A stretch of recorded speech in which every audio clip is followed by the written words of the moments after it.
Iran ಮತ್ತೆ America, Israel ಈ ಮೂರೂ ರಾಷ್ಟ್ರಗಳ ನಡುವೆ ಈಗಾಗಲೇ ದೊಡ್ಡ ಮಟ್ಟದ ಯುದ್ಧ ನಡೀತಾ ಇದೆ. ಕಳೆದ ಒಂದು ವಾರದಿಂದ ಇಡೀ ಪ್ರಪಂಚಾದ್ಯಂತ ಈ ವಾರ್ ಬಗ್ಗೆ ಚರ್ಚೆ ಆಗ್ತಾ ಇದೆ. ವಿಶೇಷವಾಗಿ ಈ ಮಧ್ಯಪ್ರಾಚ್ಯ ಮತ್ತೆ ಪರ್ಷಿಯಾ ನಡುವಿನ ಯುದ್ಧದ ವಾತಾವರಣ ಭಾರತಕ್ಕೆ ಯಾವ ರೀತಿ ಎಫೆಕ್ಟ್ ಆಗಬಹುದು. ಈಗಾಗಲೇ ಒಂದು ರೀತಿ ಹಲ್ಚಲ್ ಶುರುವಾಗ್ತಾ ಇದೆ. ಭಾರತದಲ್ಲಿ ಪೆಟ್ರೋಲ್ ಡೀಸೆಲ್ ಕೊರತೆ ಎದುರಾಗಬಹುದು, ಅಥವಾ ಅಡುಗೆ ಎಣ್ಣೆಯ ಬೆಲೆ ದುಬಾರಿ ಆಗಬಹುದು, ಡ್ರೈ ಫ್ರೂಟ್ಸ್ ಬೆಲೆ ದುಬಾರಿ ಆಗಬಹುದು. ಇದೆಲ್ಲವೂ ಕೂಡ ಈಗಾಗಲೇ ಸಾಕಷ್ಟು ಬಾರಿ ನ್ಯೂಸ್ನಲ್ಲಿ ನಾವು ಹೇಳ್ತಾ ಇದ್ದೀವಿ. ಇದೀಗ ಇವತ್ತಿನ ಈ ಒಂದು ವಿಶೇಷದಲ್ಲಿ 3 ವಾರ್ ಸ್ಟೋರಿ ಅನ್ನೋ ಒಂದು 3 ವಿಶೇಷ ಸುದ್ದಿಯನ್ನು ಇಟ್ಕೊಂಡು ನಿಮ್ಮ ಮುಂದೆ ಬರ್ತಾ ಇದ್ದೀವಿ. ಸೊ ಆ 3 ವಿಶೇಷ ಸುದ್ದಿ ಏನು ಅನ್ನೋದು ನೋಡೋಣ. ಇದೇ ಇವತ್ತಿನ ವಿಶೇಷ 3 ವಾರ್ ಸ್ಟೋರಿ. ಎಸ್, 3 ವಾರ್ ಸ್ಟೋರಿಯಲ್ಲಿ ಮೊದಲನೇ ಸ್ಟೋರಿ, ಇರಾನ್ ಮೇಲೆ ಅಮೆರಿಕ ಮತ್ತು ಇಸ್ರೇಲ್ ಜಂಟಿಯಾಗಿ ಸಾಕಷ್ಟು ದಾಳಿಯನ್ನು ಮಾಡ್ತಾ ಇದೆ. ಆದರೆ ಇರಾನ್ ಅಮೆರಿಕ ಅಥವಾ ಇಸ್ರೇಲ್ ಅನ್ಕೊಂಡಷ್ಟು ಸುಲಭ ಆಗಿರಲಿಲ್ಲ. ಕಳೆದ ಒಂದು ವಾರದಿಂದ ವಾರ ಆಗ್ತಾ ಇದೆ. ಸುಲಭಕ್ಕೆ ತುತ್ತಾಗಬಹುದು ಅಂದ್ಕೊಂಡಿದ್ರು ಅಮೆರಿಕ ಮತ್ತು ಇಸ್ರೇಲ್. ಇರಾನನ್ನು ಬಹುಬೇಗ ಸೋಲಿಸಬಹುದು, ತಮ್ಮ ತೆಕ್ಕೆಗೆ ತೆಗೆದುಕೊಳ್ಬಹುದು ಇರಾನ್ ದೇಶವನ್ನು ಅನ್ನೋ ಒಂದು ಲೆಕ್ಕಾಚಾರದಲ್ಲಿ ಅಮೆರಿಕ ಮತ್ತು ಇಸ್ರೇಲ್ ಇತ್ತು. ಆದರೆ ಅಮೆರಿಕ ಮತ್ತು ಇಸ್ರೇಲ್ನ ಲೆಕ್ಕಾಚಾರ ಉಲ್ಟಾಗಿದೆ. ಹಾಗಿದ್ರೆ ಇರಾನ್ ಅಷ್ಟು ಶಕ್ತಿಶಾಲಿ ರಾಷ್ಟ್ರನ? ಪರ್ಷಿಯಾ ಏನು ತೈಲದಿಂದ ಇಡೀ ದೇಶ ನಡೀತಾ ಇದೆ. ಸರ್ವಾಧಿಕಾರಿ ಖಮೇನಿ ಹತ್ಯೆ ಬಳಿಕ ಕೂಡ, ಅವರ ಕೊಲೆ ಆದಮೇಲೂ ಕೂಡ ಇರಾನ್ ಇಷ್ಟೊಂದು ಸದೃಢವಾಗಿ ಅಮೆರಿಕ ಮತ್ತು ಇಸ್ರೇಲ್ ದಾಳಿಗೆ ಪ್ರತ್ಯುತ್ತರವಾಗಿ ಪ್ರತಿದಾಳಿಯನ್ನು ಮಾಡ್ತಾ ಇದೆ ಇರಾನ್. ಹೇಗೆ ಸಾಧ್ಯ ಆಯಿತು? ಹಾಗಾದರೆ ಇರಾನ್ ಶಕ್ತಿ ಏನು? ಪಾಯಿಂಟ್ಸ್ ಒಂದೊಂದಾಗಿ ನೋಡ್ಕೊಂಡು ಹೋಗೋಣ. ಗ್ರಾಫಿಕ್ಸ್ ಮುಖಾಂತರ ಅದನ್ನು ಎಕ್ಸ್ಪ್ಲೈನ್ ಮಾಡುವಂಥ ಒಂದು ಪ್ರಯತ್ನವನ್ನು ಮಾಡೋಣ. ಯಾಕೆ ಇರಾನ್ ಅಮೆರಿಕಾಗೆ ಬಗ್ತಾ ಇಲ್ಲ? ಅಮೆರಿಕ ಅಂದ್ಕೊಂಡಷ್ಟು ಸುಲಭವಾಗಿ ಇರಾನ್ ಯಾಕೆ ಶರಣಾಗ್ತಾ ಇಲ್ಲ? ನಾವು ಇದಕ್ಕೆ ಎಕ್ಸಾಂಪಲ್ ಆಗಿ ಉಕ್ರೇನ್ ಮತ್ತು ರಷ್ಯಾವನ್ನು ತಗೊಬಹುದು.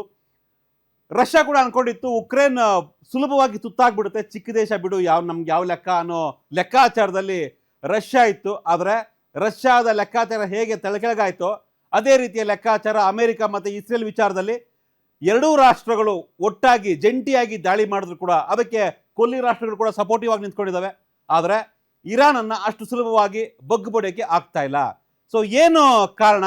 ಸೊ ನೋಡ್ತಾ ಹೋಗೋಣ ಪಾಯಿಂಟ್ಸ್ ಏನೆಲ್ಲ. ಇರಾನ್ ಶಕ್ತಿ ಏನು? ಯಾಕೆ ಇರಾನನ್ನು ಅಷ್ಟು ಸುಲಭವಾಗಿ ಬಗ್ಗುಬಡಿಯೋಕ್ಕೆ ಆಗ್ತಾ ಇಲ್ಲ ಅಮೆರಿಕ ಮತ್ತು ಇಸ್ರೇಲ್ಗೆ ಅನ್ನೋದನ್ನು ನೋಡೋದಾದರೆ, ಸೊ ಮೊದಲನೇ ವಿಚಾರ, ಅಮೆರಿಕ ಮತ್ತು ಇಸ್ರೇಲ್ ನಿರೀಕ್ಷೆಗಿಂತಲೂ ಕೂಡ ಇರಾನ್ ತುಂಬ ಬಲಶಾಲಿ ರಾಷ್ಟ್ರ ಅನ್ನೋದು ಈಗ ಸಾಬೀತಾಗ್ತಾ ಇದೆ. ಅದಕ್ಕೆ ಕಾರಣ ಕಳೆದ ಒಂದು ವಾರದಿಂದ ಎಷ್ಟೇ ದೊಡ್ಡ ಮಟ್ಟದ ಯುದ್ಧ ಆದರೂ ಕೂಡ ಇರಾನ್ ಬಗ್ತಾ ಇಲ್ಲ. ಅಮೆರಿಕ ಇಸ್ರೇಲ್ ಏನೇ ಮಾಡಿದ್ರು ಕೂಡ ನಾವು ಕೂಡ ನಿಮಗೆ ಅಷ್ಟು ತಿರುಗೇಡನ್ನು ಕೊಡ್ತಾ ಇದ್ದೀವಿ ಅನ್ನೋದನ್ನು ಇರಾನ್ ಈಗಾಗಲೇ ಸಾಬೀತು ಮಾಡಿದೆ. ಹಾಗಾಗಿ ಅಮೆರಿಕ ಮತ್ತು ಇಸ್ರೇಲ್ ಏನು ನಿರೀಕ್ಷೆ ಇಟ್ಕೊಂಡಿತ್ತು ಶರಣಾಗ್ಬಿಡುತ್ತೆ ಬೇಗ ಇರಾನ್ ಅಂತ, ಅದು ಆಗಲೇ ಇಲ್ಲ. ಇರಾನ್ ತಾನು ನಿಮ್ಮಷ್ಟೇ ಬಲಶಾಲಿ ಅನ್ನೋದನ್ನು ಮತ್ತೆ ಪದೇ ಪದೇ ಸಾಬೀತು ಮಾಡ್ತಾ ಇದೆ ಈ ಒಂದು ವಿಚಾರದಲ್ಲಿ. ಇನ್ನು ಮುಂದಿನ ಪಾಯಿಂಟ್ಸ್ ನೋಡೋದಾದರೆ, ಇರಾನ್ ಬಳಿ 2 ಸೈನ್ಯ ಇದೆ. ಒಂದು ಆರ್ಟೇಶ್ ಆಂತರಿಕ ಭದ್ರತೆಯ ಒಂದು ಸಾಂಪ್ರದಾಯಿಕ ಒಂದು ಸೈನ್ಯ. ಇದು ಆಂತರಿಕ, ನಮ್ಮಲ್ಲಿ ಈಗ BSF ಇದೆಯಲ್ಲ, ಆ ರೀತಿಯ ಒಂದು ಸೇನೆ ಇರಾನ್ ಬಳಿ ಇದೆ. ಸೊ ಇದು ತನ್ನ ಆಂತರಿಕ ಭದ್ರತಾ ವಿಚಾರದಲ್ಲಿ ಯಾವುದೇ ರೀತಿಯ ಕಾಂಪ್ರಮೈಸ್ ಮಾಡೋಕ್ಕೆ ಹೋಗೋದೇ ಇಲ್ಲ ಇರಾನ್ ಈ ಒಂದು ಸೇನೆ.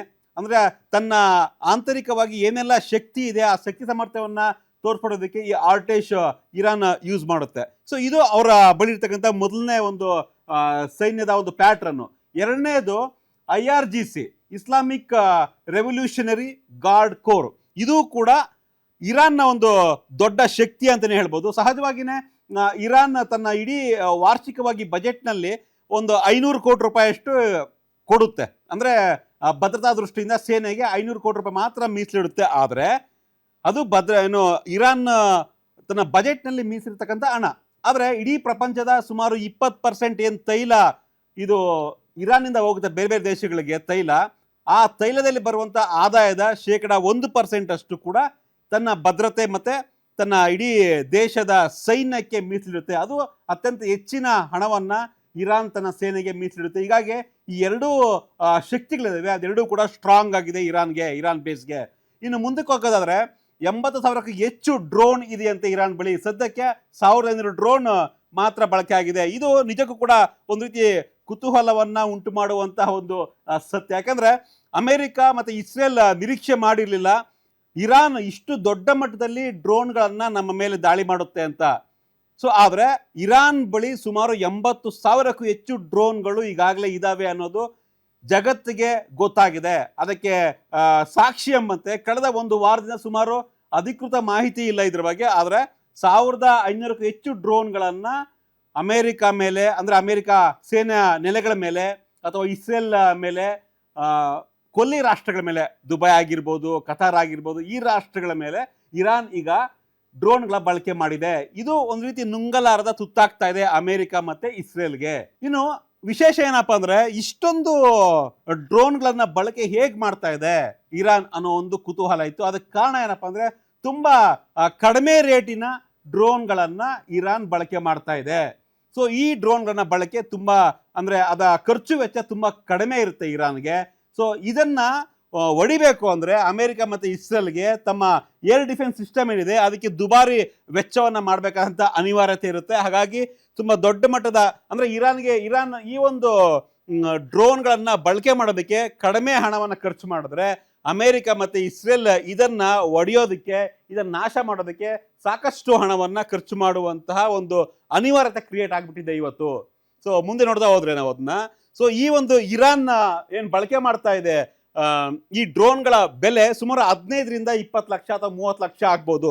ಕಡಿಮೆ ಅಂದ್ರೆ, ಅತ್ಯಂತ ಕಡಿಮೆ ಅಂದ್ರೆ 15 ಲಕ್ಷ ಆಗುತ್ತೆ ಒಂದು ಡ್ರೋನ್ ಅನ್ನ ತಯಾರು ಮಾಡೋದಕ್ಕೆ, ಅಂದ್ರೆ ಯುದ್ಧದ ಡ್ರೋನ್ ಅನ್ನ ತಯಾರು ಮಾಡೋದಕ್ಕೆ ಇರಾನ್ಗೆ.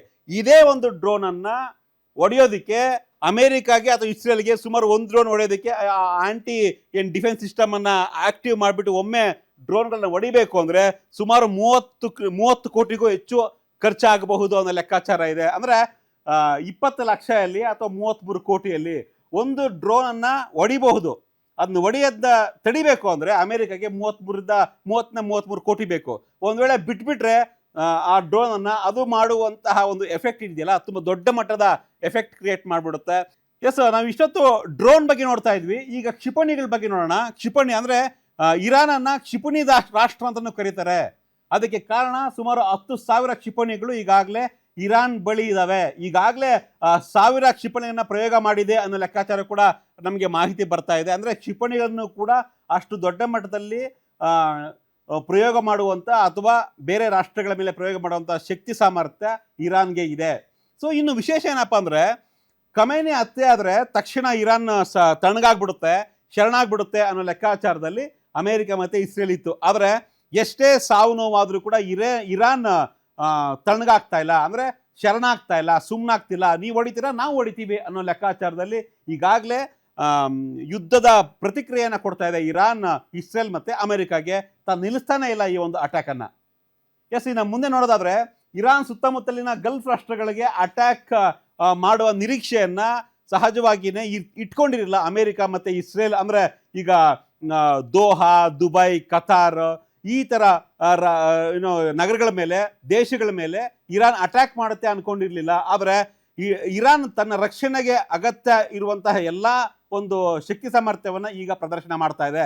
ಯಾಕಂದ್ರೆ ಈಗ ದುಬೈಗೆ ಬಂದು ಅಮೆರಿಕ ಅಟ್ಯಾಕ್ ಮಾಡ್ತಾ ಇದೆ, ಅಥವಾ ದೋಹಾಗೆ ಬಂದು ಅಮೆರಿಕ ಅಟ್ಯಾಕ್ ಮಾಡ್ತಾ ಇದೆ. ಹೀಗಾಗಿ ಅದನ್ನ ತಪ್ಪಿಸ್ಕೊಬೇಕು ಅಂದ್ರೆ ಅನಿವಾರ್ಯವಾಗಿ ತನ್ನ ಮಿತ್ರ ರಾಷ್ಟ್ರನೋ ಅಥವಾ ಗಲ್ಫ್ ರಾಷ್ಟ್ರನೋ ಯಾವುದು ನೋಡ್ತಾ ಇಲ್ಲ. ಈಗ ಇರಾನ್ ನೋಡ್ತಾ ಇರ್ತಕ್ಕಂಥ ವಿಚಾರ, ನಾನು ಬದುಕಬೇಕಷ್ಟೇ, ನಮ್ಮ ದೇಶ ಉಳಿಬೇಕು ಅನ್ನೋ ಕಾರಣಕ್ಕಾಗಿ ಇರಾನ್ ಯಾವ ಮಟ್ಟಕ್ಕೆ ಬೇಕಾದ್ರೂ ಹೋಗಿದೆ. ಹೀಗಾಗಿನೇ ಗಲ್ಫ್ ರಾಷ್ಟ್ರಗಳ ಮೇಲೂ ಕೂಡ ಇರಾನ್ ಅಟ್ಯಾಕ್ ಮಾಡ್ತಾ ಇದೆ. ಇದನ್ನ ಅಮೆರಿಕ ಮತ್ತೆ ಇಸ್ರೇಲ್ ನಿರೀಕ್ಷೆ ಮಾಡಿರಲಿಲ್ಲ. ಈ ಒಂದು ಹರ್ಮಾಜ್ ಜಲಸಂಧಿ ಏನಿದೆ, ಈ ಹರ್ಮಾಜ್ ಜಲಸಂಧಿಗೆ ಅಮೆರಿಕಾಗೆ ದೊಡ್ಡ ಒಂದು ಬೆಂಬಲ ಅವ್ರನ್ನೇ ನಿರೀಕ್ಷೆ ಮಾಡಿದ್ರು, ಅಷ್ಟು ಬೆಂಬಲ ಸಿಗ್ತಾ ಇಲ್ಲ. ಹರ್ಮಾಜ್ ಜಲಸಂಧಿ ಬಂದಿಂದಾಗಿ ಇಡೀ ಯುರೋಪ್ ರಾಷ್ಟ್ರಗಳು ಅಥವಾ ಏಷ್ಯಾ ರಾಷ್ಟ್ರಗಳು ಅಮೆರಿಕದ ಈ ನಡೆಗೆಯನ್ನ ವಿರೋಧ ವ್ಯಕ್ತಪಡಿಸ್ತಾ ಇದ್ದಾವೆ. ಈ ಹರ್ಮಾಜ್ ಜಲಸಂಧಿ ಬಂದಾಗಿದ್ರಿಂದ ಬೇರೆ ಬೇರೆ ರಾಷ್ಟ್ರಗಳಿಗೆ ಸರಬರಾಜಾಗದಂತಹ ತೈಲದ ಒಂದು ಶೇಖರಣೆ ಕೊರತೆ ಉಂಟಾಗಬಹುದು, ತೈಲ ಸಪ್ಲೈ ಸ್ಟಾಪ್ ಆಗಬಹುದು. ಇದರಿಂದ ಬೆಲೆ ಏರಿಕೆ ಆಗುತ್ತೆ.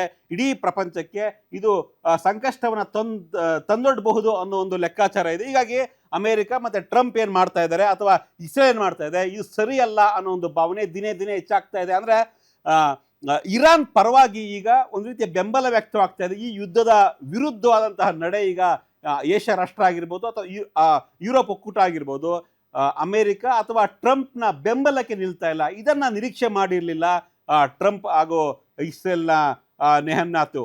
ಸೊ ಹೀಗಾಗಿನೇ ಈ ಒಂದು ಇರಾನ್ನ ತಾಕತ್ತು ಇವತ್ತು ಅಮೆರಿಕ ಮತ್ತು ಇಸ್ರೇಲ್ಗೆ ಗೊತ್ತಾಗಿದೆ. ಅಷ್ಟು ಸುಲಭ ಅಲ್ಲ ಅನ್ನೋದು ಈ ಒಂದು ಸ್ಟೋರಿಯಲ್ಲಿ ಗೊತ್ತಾಗ್ತಾ ಇದೆ. ಎಸ್, ಇದು ಇರಾನ್ನ ತಾಕತ್ತೇನು ಅಂತ ಇಷ್ಟೊತ್ತು ನೀವು ನೋಡಿದ್ರಿ. ಅಮೆರಿಕ ಮತ್ತು ಇಸ್ರೇಲ್ ಇರಾನ್ ತಾಕತ್ತನ್ನ ನಿರೀಕ್ಷೆ ಮಾಡಿರಲಿಲ್ಲ. ಸೊ ಇದು ಇರಾನ್ ತಾಕತ್ತು. ನಿಮ್ಮೂರಿನಿಂದ ವಿಶ್ವ ಮಟ್ಟದವರೆಗೆ ರಾಜಕೀಯ, ಸಿನಿಮಾ, ಸ್ಪೋರ್ಟ್ಸ್ ಯಾವ ಸುದ್ದಿಯೂ ಮಿಸ್ ಆಗಲ್ಲ. ಬರೀ ಸುದ್ದಿಯಷ್ಟೇ ಅಲ್ಲ, ಜೊತೆಯಲ್ಲೇ ಇರುತ್ತೆ ವಿಶ್ಲೇಷಣೆ. ಗ್ಯಾರಂಟಿ ನ್ಯೂಸ್ ನ ಸಬ್ಸ್ಕ್ರೈಬ್ ಮಾಡಿ, ಫಾಲೋ ಮಾಡಿ, ಕ್ಷಣ ಕ್ಷಣದ ಅಪ್ಡೇಟ್ಸ್ ಪಡೆಯಿರಿ.